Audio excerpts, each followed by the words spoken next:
செங்கோட்டையன் வந்து தாவேக்கால் சேர்ந்திருக்காரு. மக்களை கூட்டணி மறுபடியும் உருவாக்குது அப்படின்னு புரிஞ்சுக்கலாமா, இல்ல அதிமுக 2.0 அப்படின்னு புரிஞ்சுக்கலாம்? எனக்கு மரியாதை இல்லை எடப்பாடி பழனிசாமி கிட்ட. எடப்பாடி பழனிசாமி என்னை விட ஜூனியர். சின்சியாரிட்டிக்கும் சீனியாரிட்டிக்கும் நடந்த சண்டை, அதான் உண்மை. விஜய் உங்களோட சீனியரா அரசியல்ல ஒரு ஆட்சி அதிகாரம் இருந்தா யார் மேல வேணாலும் என்ன வழக்கு வேணாலும் போடலாம் அப்படிங்கிறாரு. ஏன் அப்படி சொல்றாருன்னா, இவர் அந்த மாதிரி பல பேர் மேல பொய்யான வழக்க போட்டவர். செங்கோட்டையனை தலைக்கு மேல வச்சு தூக்கி கொண்டாடுது இந்த விர்ச்சுவல் வாரிசு. 9 முறை எம்எல்ஏங்க அவர் வெற்றி பெற்றவர். சாகர வரைக்கும் எம்எல்ஏங்க கருணாநிதி. ஒரு கொள்கையற்ற கூட்டம், இது ஒரு தற்கொலை கூட்டம்.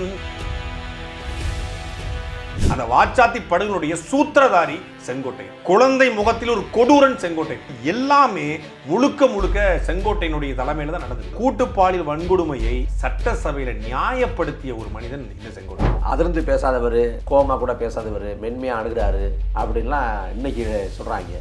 இருக்கிறது தெரியாம இருந்து போயிருந்தா அப்படிமாங்கல்ல, அது மாதிரி கமுக்கமா வாழ்றது. ஏன் 2012 அம்மையார் ஜெயலலிதா அவர்கள் அமைச்சர் பதவி வந்து தூக்குறாங்க, மாவட்ட செயலர் வந்து தூக்குனாங்கல்ல. ஏன் தூக்குனாங்க அப்படிங்கிறத பொதுவெளியில யாரும் பேச முடியாது என்பதனால அவர் நல்லவர் ஆயிடுவாரா? சத்தியமங்கலத்திலிருந்து கோபிச்செட்டி மாநிலத்துக்கு சட்டமன்ற உறுப்பினருக்கு வந்து மாறியதும், வனத்துறையிலிருந்து போக்குவரத்துறைக்கு மாறியதுக்கு பின்னாடியும் ஒரு இருண்ட வாழ்க்கை இருக்கு. அந்த பக்கங்கள் எல்லாம் கொண்டவர் தான் செங்கோட்டையன். அவர் ஒரு மனித புனிதர்லாம் கிடையாது. நான் வந்து எம்ஜிஆருக்கு வழிகாட்டியா இருந்தேன், ஜெயலலிதாவுக்கு வழிகாட்டியா இருந்தேங்கிறாரு. நான் எல்லாரையும் ஜெயிக்க வச்சேன், அப்படி இளவலையும் ஜெயிக்க வைப்பீங்க. ஏன் எடப்பாடி பழனிசாமியும் ஜெயிக்க வைக்கல? 10 தோல்வி பழனிசாமி அவர் எல்லாரும் கிண்டல் பண்றாங்க. அந்த 10 தோல்விக்கு நீங்களும் தானே காரணமா இருந்தீங்க. செங்கோட்டையனுக்கு என்ன செல்வம்? ஒரு செல்வமும் கிடையாது. ஜெயலலிதா படத்தை வச்சிருக்காங்களே அப்படிங்கிறப்ப அது நிரடலாவோ ஒரு தர்ம சங்கடமாவோ இல்லை அப்படிங்கிறாரு. விஜயகாந்த் தலைவராகி இப்போ ஜெயலலிதா படமும் வந்துச்சு. பாஜக கலந்து ஒருத்தர் நினைறாருங்க, சாவர்கர் நினைவிடத்தை நிற்பாங்க. ஏன்னா இது கொள்கையற்ற கூட்டம். நிச்சயமா சொல்றேன், இந்த டிசம்பர் 5 வருது. தாவேக்கா ஒட்டு மொத்தமா ஜெயலலிதாவுக்கு நினைவு செலுத்துவாங்க. பாஜகவுக்கு போனா வாஷிங் மிஷின் மாதிரி வந்து ஊழல் கரப்படைஞ்சவங்க பூரா மாறிடுவாங்க. அது மாதிரி இவங்க ஒரு குடிவேது வச்சிருக்காங்களா தாவேக்கா? கெட்டவனை பூரா நல்லவனா மாத்த, உடல்வாதியை பூரா நல்லவனா மாத்ததுக்கு. தாவேக்காவோட செய்தி தொடர்பாளரை பொறுத்த வரைக்கும் விவாதங்கள்ல பேசுறாங்க. ஒரே நாள்ல 4 தொலைக்காட்சி விவாதம், ஒவ்வொரு மாதிரி பதில் சொல்றாங்க. அந்த நேரத்தில் வாழ்க்கை வரதை அடிச்சுக்கிட்டு அந்த நிலைமையை ஓட்டி விட்டுலாம். லயலாமணி பேச்சாளர் நம்புற அளவுக்கு தாவேக்கா இருக்குன்னா, அப்போ தாவேக்கா எந்த மாதிரி கட்சியாக இருக்கும்? அறிகுறி தற்குறி கேள்விக்குறிங்க மாதிரி இவங்க வந்து சாட்டை ஓட்டை இதெல்லாம் ஒரு அரசியல் விமர்சனம். ஆமைக்கறிங்கிறது ஒரு விமர்சனம், திரள்நிதிங்கிறது விமர்சனம்ன்றாங்க. க்ரௌட் ஃபண்டிங் அப்படிங்கிறது தான் தூய தமிழில் திரள்நிதி நம்ம வச்சுக்கிறோம். பிஎம் ஃபண்டுனா என்னது? பிஎம் ஃபண்டு மோடி இப்போ திரள்நிதி திருடுறா? லைலாமணியா ஒரு ஓலாமணியான்னு சொல்லலாம். சொன்னா எப்படி இருக்கும்? அது தவறாயிரும். ஈழத்துல சாதாரண உணவு 1000 தடவை சொல்லிக்கும். மர மண்டைகளுக்கு புரியுமா புரியாதா, இல்ல வேணும்னே விமர்சனம் பண்றாங்கன்னு தெரியல.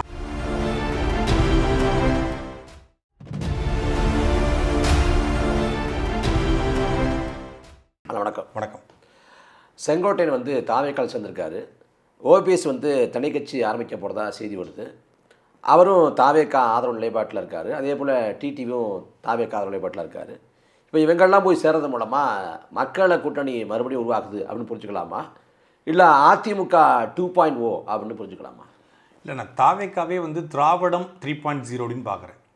ஒரு திராவிட கட்சியை மீண்டும் கட்டமைப்பதற்கு தான் தாவேக்கா முயற்சி பண்ணுது. இங்கே வந்து ஒரு மாற்று அரசியலுக்கான தேவை இருக்குது. திமுகவுக்கு நாங்கள் மட்டும்தான் மாற்று அப்படின்னு சொல்லி விஜய் சொன்னார். திமுக வந்து வாரிசு அரசியல்னு குற்றம் சாட்டுறாரு, ஊழல் பண்ணுதுன்னு குற்றம் சாட்டுறாரு, ஊழலை ஒழிக்க போகிறோம், எனக்கு பணம் சம்பாதிக்க வேண்டிய தேவைங்கிறாரு. ஆனால் இவர் சேர்த்துக்கொள்ளக்கூடிய நபர், சரி இவர் ஒரு க்ளீன் ஹேண்டாகவே இருக்கட்டுமே, ஆனால் இவர் சேர்த்துக்கொள்கிற நபர்கள் யார் அப்படின்னு பார்க்க வேண்டிய தேவை இருக்குது. அதாவது உன் நண்பன் யாருன்னு சொல்லு, நீ யார் என்பது பழமொழி. அப்போ விஜய் கூட சேரக்கூடிய ஆட்கள் எந்த மாதிரியான ஆட்கள் என்பதை பொறுத்து தான் விஜய் எந்த மாதிரியான அரசியலை நோக்கி நகர்கிறார் என்பதை நாம் புரிந்து கொள்ள முடியும். இன்றைக்கி செங்கோட்டையன் வந்து சேர்ந்தனால அவர் க்ளீன் ஹேண்ட் என்று சில ஊடகவியலாளர்கள் வந்து பத்திரம் வாசிக்கிறாங்க. அவர் வந்து கரைபடாத கரங்களுக்கு சொந்தக்காரர். அதிமுகவில் இருந்தாலும் அவர் மீது ஊழல் வழக்கெல்லாம் இல்லைன்னு. அவர் மீது 2001 ஒரு ஊழல் வழக்கு இருக்குது. அந்த வழக்கு அந்த ஆட்சியில் ரத்து செய்யப்பட்டிருக்கு. செங்கோட்டையன் வந்து பத்திரிகையாளர் சென்ற ஒரு கருத்தை பதிவு பண்ணுறாரு. ஒரு ஆட்சி அதிகாரம் இருந்தால் யார் மேலே வேணாலும் என்ன வழக்கு வேணாலும் போடலாம் அப்படிங்கிறாரு. ஏன் அப்படி சொல்கிறாருன்னா, இவர் அந்த மாதிரி பல பேர் மேலே பொய்யான வழக்க போட்டவர். அதனால தான் அவர் வந்து அதிகாரப்பூர்வமான அந்த கருத்தை பதிவு பண்ணார். சொல்லப்போனால் அது கொடுத்தது ஒரு ஒப்புதல் வாக்குமூலம். செங்கோட்டையன் வந்து எல்லாரும் வெள்ளை வேட்டி சட்டப்பட்டவர் அப்படின்னு தெரியும். ஆனால் 9 முறை சட்டமன்ற உறுப்பினர் வந்தவர் ஹம்பிளான பர்சன் அப்படி தான் அறியப்பட்டிருக்காரு. ஆனால் உண்மையிலே என்ன அப்படி யாருன்னு கேட்டிங்கன்னா, இன்றைக்கி இருக்கக்கூடிய இளைய தலைமுறைக்கு 2K கிட்ஸுக்கு இந்த ஜென்சி புரிந்து கொள்ளணும்னா, விடுதலை படத்தில் வரக்கூடிய இளவரசன் கேரக்டர் தான் செங்கோட்டையன் கேரக்டர். அந்த விடுதலை படம் வந்து தமிழரசன் கலியபெருமாளுடைய கதையை பேசியிருந்தாலும் அதில் குறிப்பிட்ட ஒரு சம்பவம் வந்து வாச்சாத்தி படுகொலை. அந்த காவல் நிலைய மரணம். இந்தியாவிலே இதுபோல் பழங்குடியின மக்கள் வந்து ஒரு கூட்டு பாலியல் வன்கொடுமை வந்து நடந்ததே கிடையாது. 1992 ஜூன் மாதம் 20ஆம் தேதி தருமபுரி மாவட்டம் அரூர் பக்கத்தில் வாச்சாத்திங்கிற ஒரு மலை கிராமம். வீரப்பன் தேடுதல் வேட்டைங்கிற பேரில் 185 வனத்துறை அதிகாரிகள் அந்த ஊருக்குள்ளே போய், அதாவது வந்து ஒரு பிளான் பண்ணி பண்ணுறது. ஒரு ஒரு ஒரு தேடுதல் வேட்டைக்கு போகும்போது ஒரு பெண்களை அடிக்கிறாங்க, இல்லை ஒரு குடும்பத்தை அடிக்கிறாங்க அப்படின்னு வேறு அடிக்கக்கூடாது தான். ஆனால் தேடுதல் வேட்டையில் போகும்போது காவல்துறை தடுக்கிறாங்க, அடித்தோம் அப்படின்னு வேறு.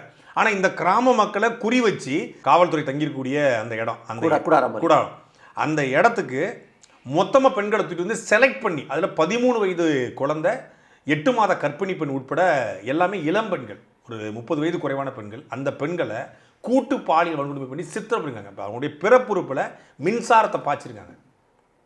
எல்லாத்தையும் மொத்தமாக அக்கா, தங்கச்சி, மதினி எல்லாம் மொத்தமாக உறவு பெண்கள், மொத்த உறவு பெண்களையும் ஒட்டு துணி இல்லாமல் 18 வரையும் ஒரே அறையில் வச்சு மொத்தமாக ரேப் பண்ணியிருக்காங்க, மொத்தமாக பாலியல் வன்கொடுமை நடத்திருக்காங்க. விடுதலை பருவத்தில் ஆமாம், அந்த படத்தில் வருது அப்படியே நடந்தது.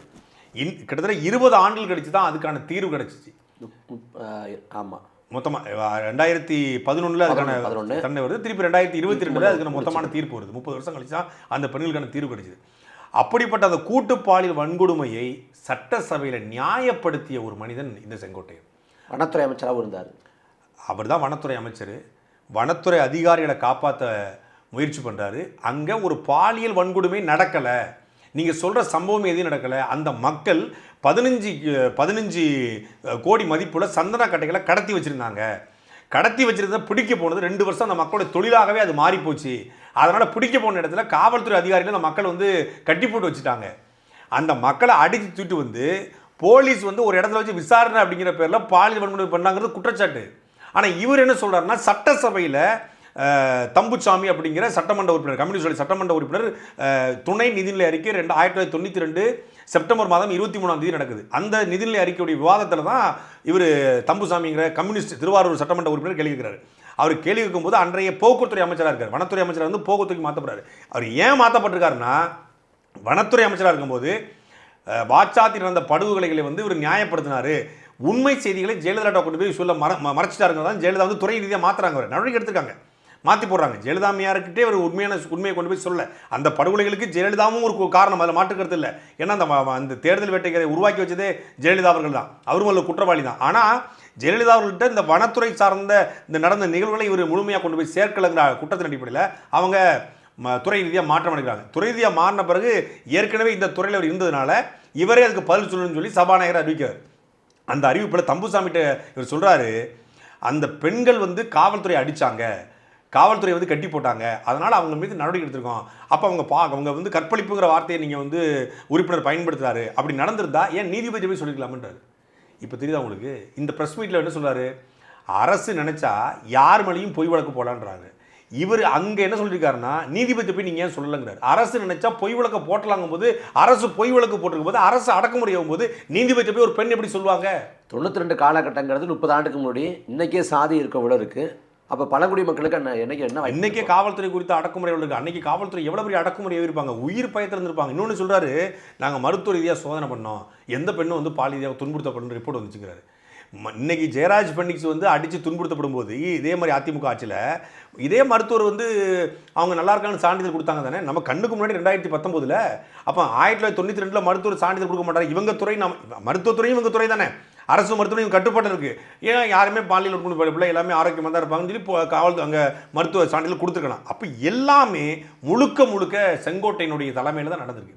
அந்த வாச்சாத்தி படுகொலையுடைய சூத்திரதாரி செங்கோட்டையன், குழந்தை முகத்தில் ஒரு கொடூரன் செங்கோட்டையன், ஒரு அதை சொல்ல ஸ்மைலிங் கில்லர்னு சொல்லலாம் இல்லையா, அது மாதிரியான ஒரு மனிதன் தான் செங்கோட்டையன். ஒன்று மிகப்பெரிய சாதியவாதி.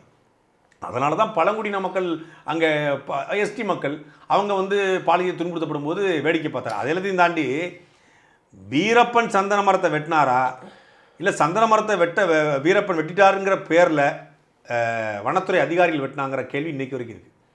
சந்தன மரங்களை வெட்டி ரோடு வழியாக தான் கடத்தணும். சீமான ஒரு கேள்வியை வந்து கிட்டத்தட்ட 20 வருஷமாக கட்டியிருக்காங்க.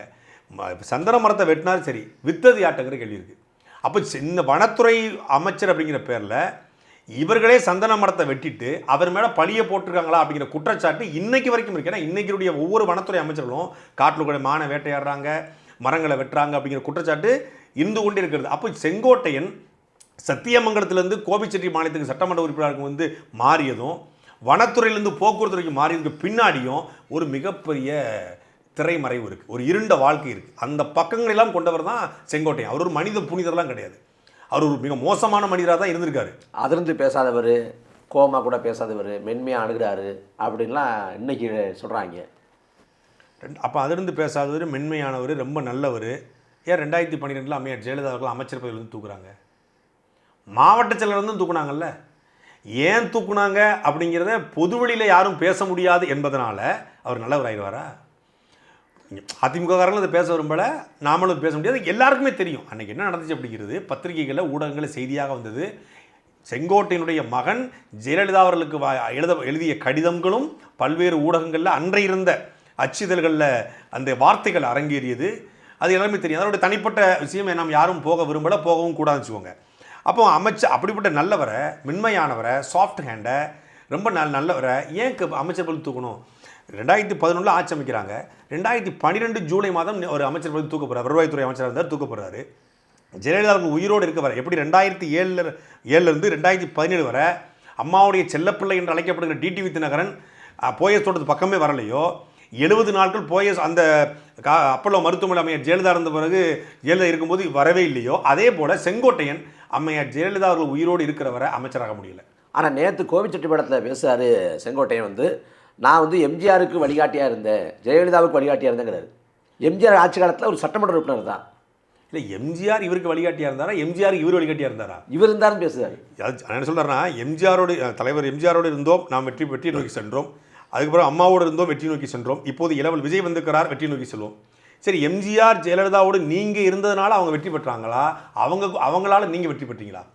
ரெட்டலை சின்னத்தினால் நீங்கள் வெற்றி பெற்றீங்களா, உங்களால் ரெட்டலை சின்னம் வெற்றி பெற்றுச்சா அப்படின்னு கேள்வி இருக்குது. அதிமுகவால் நீங்கள் வெற்றி பெற்றீங்களா, இல்லை உங்களால் அதிமுக வெற்றி பெற்றுச்சா அப்படின்னு கேள்வி இருக்குது. சரி, எம்ஜிஆரோடும் ஜெயலலிதாவோடு இருந்தீர்கள், நீங்கள் வெற்றி பெற்றாங்க. இன்றைக்கி இளவல் விஜயோட போனதுனால நீங்கள் வெற்றி பெற்றுவான்னு சொல்கிறீங்க. ஏன்னா எடப்பாடி கூட இருந்தீங்களே, அப்போ ஏன் எடப்பாடி வெற்றி பெறல? 10 தோல்வி பழனிசாமின்னு அவர் எல்லாரும் கிண்டல் பண்ணுறாங்க. அந்த 10 தோல்விக்கு நீங்களும் தானே காரணமாக இருந்தீங்க. உங்களுடைய கோட்டைன்னு அழைக்கப்படுகிற ஈரோட்டுக்குள்ளேயே திமுக ஓட்டையை போட்டுருச்சுல்ல. உங்கள் கோட்டையை உங்களை காப்பாற்ற முடியல. ஈரோட்டில் பிடிக்க காங்கிரஸ் வந்துச்சு, போட்டியே போடல. இப்போ ஈரோடு மாவட்டமாக சொல்கிறேன், ஈரோடு மாவட்டத்திலே கிட்டத்தட்ட 3 தொகுதிகளே திமுக கைப்பற்றிருக்கு. அப்போ ஈரோட்டுக்குள்ளேயே திமுக வெல்றது, நீங்கள் திமுக வேலை பார்த்தீங்களா அப்படின்னு ஒரு கேள்வி இருக்குல்ல. நீங்கள் இவருக்கு என்ன கோபிச்செட்டி பாளையத்தை தாண்டி செங்கோட்டையனுக்கு என்ன மதிப்பு இருக்குது? கோபிச்செட்டி பாளையத்தை தாண்டி செங்கோட்டையனுக்கு ஒரு செல்வாக்கு இருக்குங்க. அவர் திண்டுக்கல்ல அவருக்கு பயங்கரமான வரவேற்பு கொடுப்பாங்க. மதுரையில் பெரிய செல்வாக்கு இருக்குது. ஓபிஎஸ் கூட தென் மாவட்டம் முழுக்க அங்கங்கே ஒரு கட்சிக்காரங்களை வச்சுருக்காரு. இன்னும் ஒரு முதலமைச்சராக இருந்தார், துணை முதலமைச்சராக இருந்தார், ஒரு செல்வாக்கு வச்சுருக்காரு. டிடிவி தினகரன் கூட அங்கங்கே ஆட்கள் இருக்காங்க. செங்கோட்டையனுக்கு என்ன செல்வாக்கு? ஒரு செல்வாக்கும் கிடையாது. செல்வாக்கை இழந்து எடப்பாடி பழனிசாமி என்கிற அந்த நபர் தான் இவரை மாவட்ட செயலர் ஆகிறாரு. அவர் தான் இவரை அமைச்சராகிறாரு. அவருக்கே விசுவாசமாக இல்லாத ஒருவர் தன்னை இன்னொன்று அன்சீமானு சொல்லுவாங்க, தன்னலம்னு வரும்போது இங்கே அறிவு வேலை செய்யாது அப்படின்னு.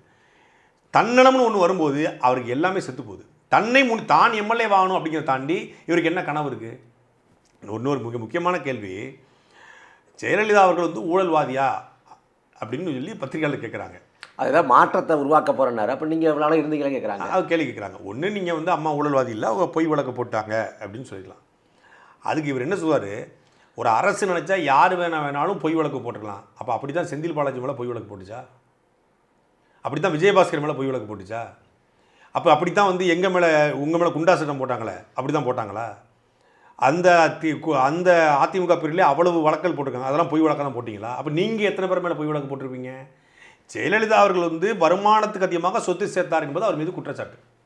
வருமானத்திற்கு அதிகமாக சொத்து சேர்த்தார் என்றால் அந்த சொத்து சேர்க்கக்கூடிய வருமானம் எங்கிருந்து வந்துச்சு? இதான் கேள்வி. அப்போ அந்த பணம் இல்லீகல் பணம். ஸோ அந்த இல்லீகல் ரூட் எது? ஜெயலலிதா ஆட்சியில் ஆத்தமல் கொள்ள நடக்கலையா? கனிம வள கொள்ள நடக்கலை?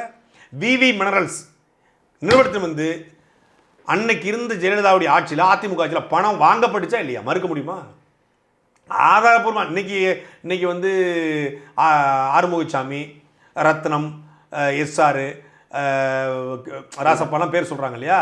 அது மாதிரி அன்றைய காலகட்டத்தில் படிக்காசு, அன்னைக்கு ஆறுமுகசாமி. காலங்கள் மாறிக்கொண்டிருக்கும், ஆட்சிகள் மாறும். அதே ஆத்துமணல் கொள்ள, அதே கனிமவள கொள்ள, அதே மலைவள கொள்ள நடந்து கொண்டு தான் இருந்துச்சு. இன்றைக்கி கான்ட்ராக்ட் போடுறதுக்கு சபரிசன் போன்ற டீம் இருக்குன்னா அன்றைக்கி வேறு டீம் இருந்தாங்க. என்ன பெர்சன்டேஜ் வைஸ் இன்றைக்கி 40% அன்றைக்கி 15%, அது குறைஞ்சிருக்கு. இவங்க அதிமுக பொறுத்தவரை யாருக்கும் தெரியாமல் வாழ்ந்து போயிடணும்டா, இருக்கிறது தெரியாமல் இருந்து போயிடணும்டா, அப்படிம்பாங்க இல்லை, அது மாதிரி கமுக்கமாக வாழ்றது. அதனால தான் அந்த கோட்பாட்டை ஆதவர்ஜன் சொல்கிறாப்புல, ஊழல் பண்ணுங்க, யாருக்கும் கொல்லாமல் பண்ணுங்க. அது அதிமுகவோட கிட்டத்தட்ட வந்து இந்த செங்கோட்டையனுடைய கோட்பாடு தான். செங்கோட்டையன் பள்ளிக்கல்வித்துறை அமைச்சராக இருந்தது தான் தமிழ்நாடு பள்ளிக்கல்வித்துறையினுடைய இருண்ட காலம்ன்றாங்க. எல்லாமே படிக்கலை, எல்லாமே படிக்காதவனும் குறை கிடையாது. காமராஜரும் படிக்காதவர் தான், கலைஞர் கருணாநிதியும் படிக்காதவர் தான், தமிழ்நாட்டை படிக்காத எத்தனையோ, ஜெயலலிதாவும் 10th தான் படிச்சிருக்காங்க, உங்களுக்கு பெரிய மாஸ்டர் டிகிரிலாம் முடிச்சிடல. படிக்காதவர்கள் தமிழ்நாட்டை ஆண்டிருக்காங்க, தப்பு கிடையாது. ஆனால் அந்த பள்ளிக்கல்வித்துறையினுடைய 4 ஆண்டுகளில் டிரான்ஸ்ஃபர்களுக்கு பணம் வாங்கப்பட்டுச்சா இல்லையா? இன்றைக்கி எடப்பாடி பழனிசாமியுடைய ஆட்சி மோசமான ஆட்சிக்கிறாரு. அப்போ அந்த மோசமான ஆட்சியில் உங்களுடைய பள்ளிக்கல்வித்துறையும் மோசமான நிர்வாகம் நடந்திருக்கணும். அப்போ நீங்கள் ஒரு மோசமான நிர்வாகி தானே. 2021 நீங்கள் ஜெயிக்கலை, அதாவது நீங்கன்னா உங்கள் அதிமுக ஜெயிக்கலை, நான் எல்லாரையும் ஜெயிக்க வச்சேன், அப்படி இளவலையும் ஜெயிக்க வைப்பீங்கிறீங்க. அப்போ எடப்பாடி பழனிசாமியும் ஜெயிக்க வைக்கல அப்படிங்கிற கேள்வி இருக்குல்ல. இப்படி ஒட்டுமொத்தமான முரண்பாடுகள் மூட்டையாக கூட செங்கோட்டையனை தலைக்கு மேலே வச்சு தூக்கி கொண்டாடுது இந்த விர்ச்சுவல் வாரிசு. ஏன்னா இவங்களுக்கு எதுவுமே ஆனந்த விடனையும் படிக்க மாட்டானுங்க, ஜூனியர் உடனையும் படிக்க மாட்டானுங்க. அப்படி இப்படி வரலாறு படிப்பானுங்க. வாச்சாத்தினா என்ன, அதனுடைய பின்னணி என்ன அப்படிங்கிறது இந்த அடிப்படை புரிதல் தெரியாது. 2001 அவர் செஞ்ச ஊழல் வழக்கு தெரியாது. 2012 அவர் ஏன் நீக்கப்பட்டாங்கன்னு தெரியாது. எதையுமே தெரியாமல் அவர் முன்னாள் அமைச்சர், 9 முறை எம்எல்ஏ. சரி, 9 முறை எம்எல்ஏ தான் நல்லவன்னா, கலைஞர் கருணாநிதி சாகிற வரைக்கும் எம்எல்ஏ ரொம்ப நல்லவரா? 9 முறை எம்எல்ஏங்க அவர் வெற்றி பெற்றவர். சாகிற வரைக்கும் எம்எல்ஏங்க கருணாநிதி. சாகர வரைக்கும் ஜெயலலிதா தான் வற்புறுத்தவரை எல்லாத்தையும் வெற்றி பெற்றிருக்காங்க. தொடர்ச்சியாக குஜராத் முதலமைச்சர் இருந்தார். அவங்க தான் ஜெயலலிதாவை கொண்டாட ஆரம்பிச்சிட்டானே. என்னன்னா, ஒரு கொள்கையற்ற கூட்டம், இது ஒரு தற்கொலை கூட்டம்னு நம்ம சொல்கிறதுக்கான காரணமே என்னன்னா, இப்போ நீங்கள் கொள்கை உள்ளவன் தான் தலைவனாக மாறுவான், இல்லை தனக்கென்று ஒரு தலைவனை உருவாக்கி வைப்பான். இப்போ தன்னன் சீமான்னா என் இனத்தின் ஒரே தலைவன், என் தேசிய இனத்தின் தலைவன் வந்து தலைவர் பிரபாகரன் அறிவிச்சிட்டார். நான் இந்த இயக்கத்தை வழிநடத்தக்கூடிய முதன்மை தொண்டன், தலைமை ஒருங்கிணைப்பாளர் அறிவிக்கிறார். அவர் ஒரு தலைவராக நீ உருவாகி வரார் சீமான் அவர்கள். விஜய் நான் தலைவர்னு சொன்னால் பரவாயில்ல, ஒரு கட்சிக்கு ஒரு தலைவர் தான் இருக்க முடியும். காமராஜர் ஒரு கொள்கை தலைவர், அம்பேத்கர் தலைவர், வேலுநாச்சியார் தலைவர், அஞ்சலை அம்மாள் தலைவர், ஈவேரா தலைவர். அதுக்கப்புறம் பார்த்தா முதல் மாநாட்டில் இல்லாத 2வது மாநாட்டில் அண்ணாவும் பெரியாரும் தலைவர், அப்போவே விஜயகாந்தும் தலைவர். செத்து போன எவனாக இருந்தாலும் வாங்கடா, என் பெரியப்பா என் சித்தப்பா நீ எல்லாரையும் செத்து போனவனும் பூரா தலைவராகிறது விஜயகாந்த் தலைவராகி. இப்போ ஜெயலலிதா படமும் வந்துருச்சு. நான் கேட்குறேன், இப்போது அதிமுகவில் இணைந்ததுனால ஜெயலலிதா படத்தை வச்சுக்கலாம்னா, திமுகவிலேருந்து இணைஞ்சா கருணாநிதி படத்தை இணைஞ்சிட்டாரு, கருணாநிதி படத்தை வச்சுக்கலாமா? ஸ்டாலின் படத்தையும் வச்சுக்கலாமா? அதிமுகவில் இணைஞ்சதுனால ஒட்டுமொத்தமான அருண்ராஜ், புசி ஆனந்த், ஆதவ அர்ஜுனா எல்லாரும் போயிட்டு ஜெயலலிதா படத்தை நினைவிடத்தில் போய் மலர் வணக்கம் செலுத்துறீங்க. நாளைக்கே வந்து கருணாநிதி திமுக கலந்து ஒருத்தர் இணைகிறாரு, கருணாநிதி சமாதியில் போய் நிற்பீங்களா? பாஜக கலந்து ஒருத்தர் இணைகிறாருங்க, சாவர்கர் நினைவிடத்தில் போய் நிற்பாங்க. ஏன்னா இது கொள்கையற்ற கூட்டம், நீங்கள் யார் படத்தையும் பயன்படுத்திக்கொள்ள தடை இல்லை, ஏன்னா இது ஜனநாயக கூட்டம் அப்படின்றாங்க. நிச்சயமாக சொல்கிறேன், இந்த டிசம்பர் 5 வருது, 5 இருந்தாங்க, 5 தாவைக்கா ஒட்டுமொத்தமாக ஜெயலலிதாவுக்கு நினைவஞ்சலி செலுத்துவாங்க. இல்லை, இப்போ அருண்ராஜ் கொடுத்த பேட்டியை பார்க்குறப்ப வந்து ஜெயலலிதா படத்தை வச்சுருக்காங்களே அப்படிங்கிறப்ப அது நிரடலாவோ ஒரு தர்ம சங்கடமாவோ இல்லை அப்படிங்கிறாரு. அவர் போடுற ட்வீட்டில் வந்து புரட்சி தலைவி அம்மா அப்படின்னு போடுறாரு. கேட்டால் அவங்க மத சார்பின்மையை பாதுகாத்தாங்க, சட்ட ஒழுங்கை வந்து காத்தாங்க அப்படின்னு. ஜெயலலிதா மேலே 2 முறை வந்து பாஜக கூட்டணி வச்சுருக்காங்க, மதமாற்று தடைச்சிட்டாங்க, அவங்க தான் கொண்டு வந்தாங்க, கரசபையை அவங்க தான் ஆதரித்தாங்க. அப்போ எதுவுமே புரியாமல் அந்த கொள்கை தலைவர் பட்டியலில் வந்து நீங்கள் சொன்னது போல ஆளை அடிக்க போகிறாங்க. அப்போ என்ன ஒன்று புரியுது நமக்கு, திராவிட கட்சியினுடைய நீட்சியாகத்தான் தாவேக தன்னை பார்க்கிறது.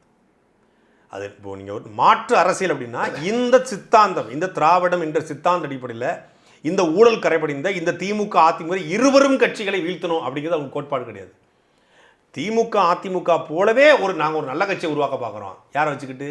செங்கோட்டையனை, ஓபிஎஸ்ஸை, டிடிவியை, அந்த கட்சியினுடைய முன்னாள் அமைச்சர்களை. சரி, விஜயபாஸ்கர் உங்கள் கட்சிக்கு வராரு, எம்ஆர் விஜயபாஸ்கர் ஏற்றுக்குவீங்க, ராஜேந்திர பாலாஜி, செல்லூராஜி, திண்டுக்கல் சீனிவாசன், எம்ஆர் விஜயபாஸ்கர், இவங்க தங்கமணி, இவங்க எல்லாத்தையும் வர்றாங்க, எல்லோரும் உங்கள் கட்சிக்கு வராங்க. வேலுமணியே வராருங்க, எடப்பாடி பழனிசாமி வராரு, ஏற்றுக்குவீங்களா? அவங்க தான் விஜய் தலைமை ஏற்றுக்கிறாங்க. விஜய் தலைமை இவங்க எல்லாத்தையும் ஏற்றுக்குவீங்க. அப்போ நீங்கள் எந்த மாதிரி கட்சியை கட்டமைக்க விரும்புகிறீங்க? திமுகலேருந்து ஆராசா வராரு, திமுகலேருந்து கனிமொழி வருது, திமுகலேருந்து பிரசன்னா, தமிழன் பிரசன்னா வர, எல்லோரும் வராங்க, எல்லோரும் ஏற்றுக்குவீங்க. ஏற்றுக்கிட்டு என்ன அரசியல் பண்ண போகிறீங்க? யாருக்கான அரசியல் பண்ண போகிறீங்க? அப்புறம் என்ன மாற்று அரசியல் இருக்கும்?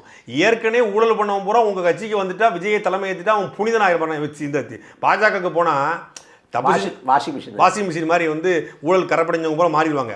இல்லை, பிஜேபிலேருந்து திமுகவுக்கு போனால் நல்லவனாக மாறிடுவான்ல. இப்போ எஸ்வி சேகர் வந்து திட்டிட்டு இருப்பாங்க, எஸ்வி திமுக அழிஞ்சிட்டு அவர் வந்து அது வரைக்கும் 6 திராவிடராக மாறக்கூடிய அந்த லேபை வச்சிருக்கிற மாதிரி இந்த ஆறாம் அறிவில் இருக்கிற போய் ஸ்ருதிகாசன் மாதிரி ஒரு குடுவைகளை போட்டு மாற்றிடுவாங்க. அது மாதிரி இவங்க ஒரு குடுவை எதுவும் வச்சுருக்காங்களா தாவேக்கா? கெட்டவனை பூரா நல்லவனை மாற்ற, உடல்வாதியை பூரா நல்லவனை மாற்றதுக்கு அதை அந்த ப்ரெஸ் மீட்டில் அருண்ராஜ், புஷி ஆனந்த், ஆதவர்ஜுனா, வேறு இன்னொருத்தர் உட்காந்தாப்லையே செங்கோட்டையன், நிர்மல்குமார் எல்லாம் உட்காந்துருக்காங்க. ஒரு ப்ரெஸ் மீட்டில் எனக்கு தெரிஞ்சு 5 பேரும் ப்ரெஸ் மீட் பண்ணுறது இதுதான் முதல் முறை. ஒரு ப்ரெஸ்ஸை எப்படி மீட் பண்ணுங்கிறது அடிப்படை புரிதலே இல்லாத ஒரு கட்சி. இந்த கட்சியில் செங்கோட்டையன் எத்தனை நாளைக்கு காலம் கடத்துவார் அப்படின்னு அவருடைய அந்திம காலத்தில் போய் சேர்ந்திருக்காரு. அவருடைய அரசியலுடைய அந்திம காலத்தில், அவர் வயதின் அந்திம காலத்தில் ஓய்வில் போய் அவர் சேர்ந்திருக்காரு. தனக்கு மரியாதை இல்லை எடப்பாடி பழனிசாமி கிட்ட. எடப்பாடி பழனிசாமி என்னை விட ஜூனியர், அது சின்சியாரிட்டிக்கும் சீனியாரிட்டிக்கும் நடந்த சண்டை, அதான் உண்மை. அதில் போய் சேர்ந்திருக்காரு. அப்போ விஜய் உங்களோட சீனியரா அரசியலில்? விஜய் உங்களோட மூத்தவரா? விஜய் உங்களோட வந்து பக்குவப்பட்டவரா? இவராது பக்குவப்பட்டவர்னு சொல்கிறாங்க. அதாவது வாச்சாதி படுகொலையை மறைக்கிற அளவுக்கு பக்குவப்பட்டவர் இவர். வாச்சாதி வன்கொடுமையை குற்றவாளிகளை காப்பாற்றுற அளவுக்கு இப்போ பக்குவப்பட்டவர். தான் செய்த தவறுகளை மறைக்கிற அளவுக்கு பக்குவப்பட்டவர். அந்தளவுக்கு கூட அவர் பக்குவப்படாதவர். அவர்கிட்ட போய் சேர்ந்துலாம் நீங்கள் என்ன மாற்றத்தை உருவாக்கிறீங்க அப்படின்னு கேள்வி இருக்குது. இந்த 5 பேர்லையுமே அவர் சொல்கிறார், நான் என்ன அடிக்கடியாக கட்சி மாறிக்குங்கிற. அங்கே நிர்மல்குமாரும் புஷியா ஆதவர்ஜுனாவும் நம்மளை தானே சொல்கிறான். 5 இவர் RSS, நிர்மல்குமார், அப்புறம் பாஜக, அப்புறம் அதிமுக, அப்புறம் தாவேகா. இயல்புல RSS இருக்கிறவன் எவ்வளோ பெரிய ஆளாக இருப்பான்னு நமக்கு தெரியும். ஆல்வேஸ் RSS தான். அருண்ராஜ் கிட்டத்தட்ட ஒரு RSS. மோடியை மாதிரி உலகத்திலே பிரதமர் இல்லைன்னு சொல்லக்கூடிய ஆள் அருண்ராஜ். ஆதவர்ஜுனா வந்து MP சீட்டு கொடுத்துருந்தா நீங்கள் திமுக MP கொடுக்கல, அதனால் வந்து 23 வரைக்கும் திமுக வச்சுக்கோது. ஆமாம், அந்த மாதிரி ஆள். புஷி ஆனந்த் ஏற்கனவே பாஜக கூட்டணியில் தான் அவர் வந்து சட்டமன்ற உறுப்பினர் இருக்கார். இந்த மாதிரி ஒரு காம்போவை வச்சுக்கிட்டு செங்கோட்டையன் அங்கே போய் என்ன மாற்றத்தை நிகழ்த்திடுவாருன்னு சொல்லி இந்த தாவேக்கா தம்பிகள் வந்து நினைக்கிறாங்கன்னு எனக்கு புரியல. எல்லாத்தையும் தாண்டி செங்கோட்டையன் போனதுனால தாவேக்கா புத்துணர்ச்சி பெற்றுச்சு, எழுச்சி பெற்றுச்சு அப்படின்னு சொல்கிறது தாவேக்கா என்கிற கட்சி ஒன்றுமில்லாத கட்சி அப்படிங்கிறத நம்ம காட்டுவது. அப்போ செங்கோட்டையனே ஒன்றுமில்லாதவர். அவர் ஒரு முன்னாள் அமைச்சர், இப்போ முன்னாள் MLA. அவர் போனதுனால தான் தாவேக்கா புத்துணர்ச்சி பெறும்னா அப்போ தாவேக்கா எந்த லட்சத்தில் இருக்குது? எனக்கு தாவேக்கா மேலே எப்போ நம்பிக்கை குறைஞ்சிதுன்னா, லயலாமணிலாம் அந்த தாவேக்கால பேச்சாளர் அறிவிச்சாங்கல்ல, அன்றைக்கி தான் நம்பிக்கை குறைஞ்சிது. லயலாமணி பேச்சாளர் நம்புற அளவுக்கு தாவேக்கா இருக்குன்னா அப்போ தாவேக்கா எந்த மாதிரி கட்சியாக இருக்கும்? லயலாமணி, ராஜ்மோகன் இவங்க எல்லாருமே யாருன்னா தங்களுடைய கருத்துக்களை அந்தந்த நேரத்திற்கு விற்கக்கூடியவர்கள். இப்போ லயலாமணி பார்த்தீங்கன்னா 2013 தமிழ் தேசிய கோட்பாட்டில் இருந்தாப்புல. அப்புறம் பார்த்தீங்கன்னா வந்து திருமாவளம் முன்னாடி கொஞ்ச நாள் போயிட்டு இருந்தாப்புல. அப்புறம் பார்த்தீங்கன்னா இந்த பரந்தாமன் MLA பின்னாடி கொஞ்ச நாள் சுற்றி இருந்தாப்புல. அப்புறம் வந்து திமுகவில் 1000 ரூபாய் உரிமை தொகையை வாழ்த்தி போட்டவர், பெண்களுக்கு 1000 ரூபாய் உரிமை தொகை. அதாவது அந்தந்த நேரத்தை முடிவெடுத்து விஜய் வந்த உடனே, அதாவது விஜய்கிட்ட போனால் நமக்கு இந்த நேரத்தில் எவனுமே இல்லை நம்ம பார்த்துக்கலாம். ராஜ்மோகன் அது மாதிரி தன்னுடைய வாயை விற்று பிழைக்கக்கூடியவர், வார்த்தைகளை விட்டு பிழைக்கக்கூடிய இவங்களெல்லாம் நம்பித்தான் இந்த தாவேக்கா செயல்படும். அப்படின்னா இது எந்த மாதிரியான கட்சி? இன்னொன்று நாம் விமர்சிக்கிற அளவுக்கு தாவேக்காவுக்கு எந்த தகுதியும் இல்லை அப்படிங்கிறது தான் யதார்த்தமான உண்மை. தாவேக்காவோட செய்தி தொடர்பாளரை பொறுத்த வரைக்கும் நீங்கள் சொல்கிறது போல் விவாதங்களில் பேசுகிறாங்க. ஒரே நாளில் 4 தொலைக்காட்சி விவாதம். ஒரு கேள்விக்கு பதில் சொன்னால் 4 தொலைக்காட்சியில் 4 செய்தி தொடர்பாளர்கள் ஒவ்வொரு மாதிரி பதில் சொல்கிறாங்க. அந்த நேரத்தில் வாழ்க்கை வரதை அடிச்சு விட்டுட்டு அந்த நிலைமையை ஓட்டி விட்டுடலாம் அப்படின்னு நினைக்கிறேன். அதான் அவர் வந்து வரட்டா ரைட்டா ஓட்டா அப்படின்னு பேசுகிற மாதிரி, அறிகுறி தற்குறி கேள்விக்குறிங்க மாதிரி இவங்க வந்து சாட்டை ஓட்டை இதெல்லாம் ஒரு அரசியல் விமர்சனம். ஆமைக்கறிங்கிறது ஒரு விமர்சனம், திரள்நிதிங்கிறது விமர்சனன்றாங்க. திரள்நிதி ஒன்றும் தவறானது கிடையாது. க்ரௌட் ஃபண்டிங் அப்படிங்கிறது தான் தூய தமிழில் திரள்நிதி நம்ம வச்சுக்கிறோம். உலகம் முழுமைக்கக்கூடிய அரசியல் கட்சிகள், உலகம் முழுமைக்கக்கூடிய NGOs அமைப்புகள் எதுவாக இருந்தாலும் சரி அது திரள்நிதி வாங்க. ஏன் சுபாஷ் சந்திர போஸ் வாங்கலையா? தேசத்தைக்காக நிதி கேட்டார். காந்தி தேசத்தைக்காக நிதி கேட்டார். நேரு தேசத்தைக்காக நிதி கேட்டார். நேரு தேசத்தைக்காக நிதி கேட்கும்போது சிவாஜி கணேசன் நிதி கொடுத்துருக்காரு. இந்திரா காந்தி நிதி கேட்டிருக்காங்க. இன்னைக்கு வெள்ளத்துக்கெல்லாம் PM ஃபண்ட் என்னது? PM ஃபண்டுன்னா என்னது? PM ஃபண்டு மோடி இப்போ திரள்நிதி திருடரா? PM ஃபண்டு என்னதுங்க? CM ஃபண்டு இருக்குது தமிழ்நாட்டில். CM ஃபண்டு வெள்ளத்துக்கு. அது என்னது? அதாவது க்ரௌட் ஃபண்டு. அதோட தூய சொல் திரள்நிதி. அப்படி திரள்நிதின்னு வச்சதுனால இவனுக்கு வந்து உனக்கு வந்து கிண்டல் மொழியாக மாறிடுது. இதை வந்து க்ரௌட் ஃபண்டிங்னா க்ரௌட் ஃபண்டிங் சூப்பர், க்ரௌட் ஃபண்டிங்கில் பண்ணுறாங்க அவங்க, பரவாயில்ல, அவங்க க்ரௌட் ஃபண்டிங்கில் வந்து மக்கள் காசை வாங்கி பண்ணுறாங்கம்மாங்க. இதை திரள்நிதிக்கும் போது ஐயோ திரள்நிதி. உலகம் முழுமைக்கு இருக்கக்கூடிய எல்லா அரசியல் கட்சிகளும் மக்களத்தில் பெற்று தான் அரசியல் பண்ண முடியும். ஈவேராவுக்கு எங்கேருந்து காசு வந்துச்சு? இன்றைக்கி 55 மேற்பட்ட நிறுவனங்களை ஈவேரா பெரியார் சுயமரியாதை பிரச்சார நிறுவனம் வச்சுருக்கு. எல்லாமே மக்கள் காசு. அவர் என்ன பெரிய குவாலியர் மகாராஜாவோட ஃபேமிலியா இல்லை மைசூர் மகாராஜோட ஃபேமிலியா? சாதாரண மக்கள்கிட்ட இருந்து காசு வாங்கி பேர் வைப்பிற்கு காசு, வீட்டில் போய் சாப்பிட்றது காசு, வீட்டில் போய் தங்குறது காசுன்னு சொல்லி அந்த காசை வாங்கி தான் ஈவேரா சேர்த்தாரு.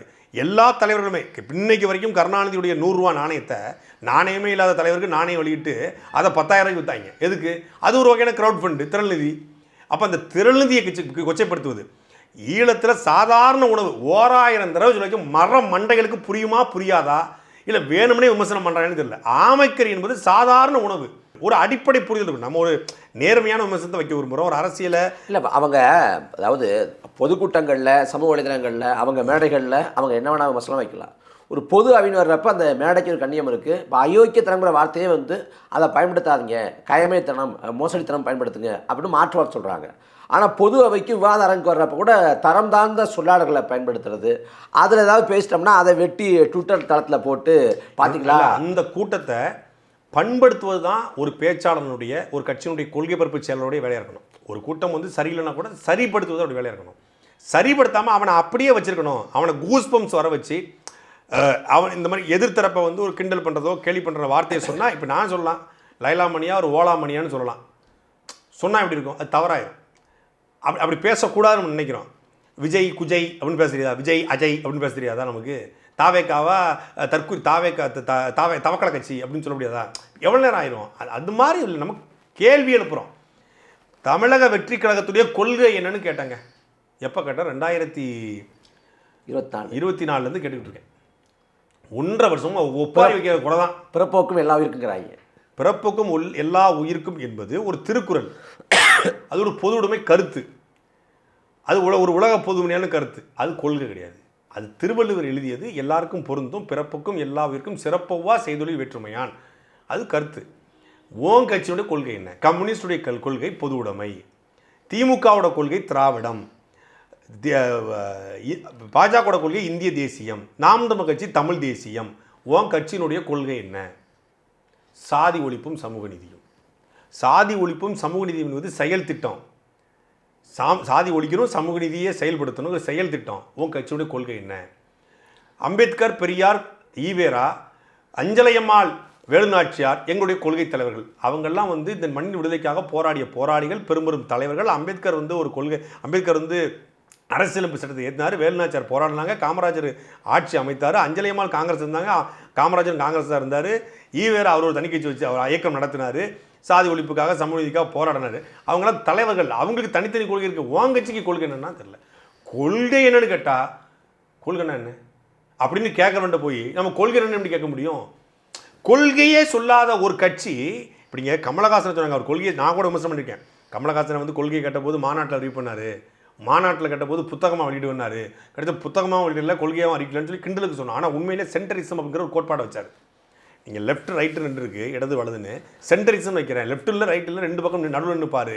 இது இந்த அமெரிக்க போன்ற நாடுகளில் மேடை நாடுகளில் சென்டரிசம்னு வைக்கிறான். நடுநிலையான பார்வையாக இருக்கணும், நடுநிலை கோட்பாடு அப்படின்னு ஒன்று வச்சாங்க. பட் நடுநிலை கோட்பாடுன்னு ஒன்று இல்லைன்னு வச்சுக்கோங்க. அட்லீஸ்ட் அவர் வச்சார். அவருடைய ஆளவந்தான் படம் போலவே அவருடைய கொள்கையும் ஒரு கட்சியும் நமக்கு புரியவே இல்லை. இன்றைக்கி உதயநிதி ஸ்டாலினுடைய பிறந்தநாளுக்கு வந்து வாசிக்கிற அளவுக்கு கவி பாடுற அளவுக்கு அவர் வந்து இன்னொரு அரசவை புலவராக மாறிட்டார் வச்சுக்கோங்க. அதை விடுங்க. ஆனால் அவருக்கு கூட ஒரு கொள்கை இருந்துச்சு, மைய கோட்பாடுன்னு. அது மாதிரியாவது ஒன்று சொல்லுங்கன்னா இல்லை. எங்கிட்ட கொள்கை இல்லைன்னு சொல்கிறாங்க. எங்ககிட்ட கொள்கை இல்லை. நம்ம வந்து இதை எதிர்க்கிறோம், சிஏவை எதிர்த்துருக்கிறோம், நீட் வேணான்னு சொல்கிறோம், கல்வியை பொதுப்பட்டிலேருந்து மானியப்பட்டில் கொண்டு வரணும்னு சொல்கிறோம், நம்ம வந்து இந்த மாதிரி முத்தலாக்கு இதை எதுக்குறோம். அப்புறம் நம்மளோட கொள்கை இல்லையா? கொள்கை இருக்க போது நம்ம எதுக்குறோம். என்னடா நம்ம ஒரு கேள்வி கேட்டால் அந்த கேள்விக்கு பதில் சொல்லாமல் அந்த அவனுக்கு என்னன்னே புரியாமல் பேசிகிட்டு இருக்காரு. அதான் பிரச்சனை. இப்போ விஜய்க்கே புரியலை. விஜய்கிட்டேயே ஜானோரகேசாமியோ புஷி ஆனந்தோ ஆதவர்ஜுனாவோ 3 பேரும் உட்காந்து அவங்க இந்த கொள்கைன்னா என்னென்னு கேட்குறாங்க அப்படிங்கிறத சொல்லாமல், தலைவரை நம்மளை பார்த்து கொள்கைன்னு சொல்கிறாங்க தலைவரை, நம்ம நீட்டை எதிர்த்துருக்குறோம், சிஏவை எதிர்த்துருக்கோம் தலைவரை, நம்ம பார்த்து இந்த வக்புக்கு போராட்டிருக்கோம் தலைவரை, முத்தலாக்கை எதிர்க்கிறோம் தலைவரை, நம்மளை போய் கொள்கைன்றாங்க. என்ன அவர் இதுதான் கொள்கைன்னு நினச்சிருக்காப்புல. இப்போ கச்சத்தீவை எதிர்த்து கச்சத்தீவு உரிமை தான் நாங்கள் பேசிட்டு இருக்கோம், எங்களவே கொள்கைன்றீங்க. ஐயோ, கச்சத்தீவுக்கு இஷ்யூடா, பிரச்சனை, ஒரு பிரச்சனை. பிரச்சனைக்கான தீர்வு, ஒரு மீனவர் படுகொலை பிரச்சனை, தீர்வு கச்சத்தீவை மீட்டெடுப்பது. காவிரிக்கு டெல்டா விவசாயிகள் பாதிக்கப்படுறாங்க, பிரச்சனை, காவிரி தண்ணீரை கேட்பது அதுக்கான தீர்வு. பிரச்சனை தீர்வு. இது எப்படி கொள்கையாக மாறும்? காவிரி தண்ணி கேட்குறோம், அதுதான் எங்கள் கொள்கை. இன்னும் ஒரு கட்சி தொடங்க முடியுமா? காவிரி தண்ணிக்குன்னு ஒரு கொள்கை எப்படி இருக்க முடியும்? அதுதான் ஒரு கொள்கை நினச்சிட்டு இருக்காப்புல. பரந்தூர் விமானத்துக்கு எதிராக போராடிட்டு இருக்கோம், எங்கள் கொள்கை இல்லைன்றாரு.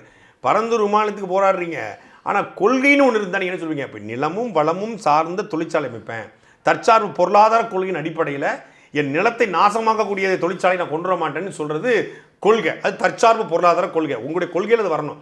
ஆனால் இவருடைய கொள்கையில் என்ன வருதுன்னா, நாங்கள் விமான நிலையம் வேணான்னு சொல்லலை, இந்த இடத்துல வேணான்னு சொல்கிறோம். சரியா, இந்த இடத்துல வேணாம், வேற எந்த இடத்துல வேணும்னா அதுக்கு பதில் இல்லை. அதனால தான் தற்கூரி. இப்போ நீங்கள் ஒருத்தன் வியூக வகுப்பாளர், இந்தியாவில் அரவிந்த் கெஜ்ரிவால், மரியாதைக்குரிய